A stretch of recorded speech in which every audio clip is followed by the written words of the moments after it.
ઉમરેઠ વિધાનસભાની પેટા ચૂંટણી માટે જ્યાં મતગણતરી થઈ રહી છે, નિર્મલ ત્યાંથી અમારી સાથે જોડાયા હતા અને ભારતીય જનતા પાર્ટીના હર્ષદ પરમાર, ગોવિંદ પરમાર, સ્વર્ગસ્થ ગોવિંદ પરમારના પુત્ર છે.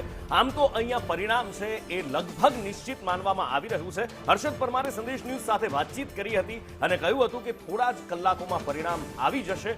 સાથે જ એમણે કહ્યું છે કે એમના પિતાજીએ જે કાર્યો કર્યા છે, જે લોકો વચ્ચે એક ચહેરો હતા, લોકો માટેનો ચહેરો હતા, એનું એમના વારસદાર તરીકે 100% જનતા એમના પર ભરોસો મૂકશે.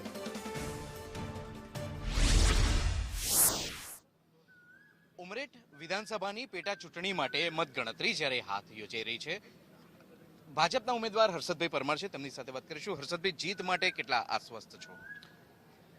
જેમ મેં હમણાં થોડી વાર પહેલા જ આપણા મીડિયાના અમારા મિત્રને જેમ કીધું એ રીતે કાળજા ફાડી નાખે એવી ગરમીમાં જે પ્રમાણે ઉમરેઠ વિધાનસભાના સૌ મતદારોએ મતદાન કર્યું છે, એ પ્રમાણે આજે મને સંપૂર્ણ રીતે વિશ્વાસ છે કે આજે અમારી જીત નિશ્ચિત છે. સામે છેડે કોંગ્રેસ પણ દાવો કરે છે કે એ લોકો જીતશે. આપને ગણીના થોડા જ કલાકોમાં રિઝલ્ટની ખબર પડી જ જશે. એમ તો જો કે હમણાં 50% ગણતરી પૂરી થશે એટલે આપને અંદાજો આવી જશે કે અમારી જીત નિશ્ચિત થઈ જ ચૂકેલી છે. આભાર હર્ષદભાઈ વાત કરવા બદલ. તો ભાજપના ઉમેદવાર હર્ષદભાઈ પરમાર જેઓ જીતની આશા વ્યક્ત કરી રહ્યા છે. સહયોગી ધર્મેન્દ્રસિંહ વાઘેલા સાથે હું નિર્મલ દવે, સંદેશ ન્યૂઝ, આણંદ.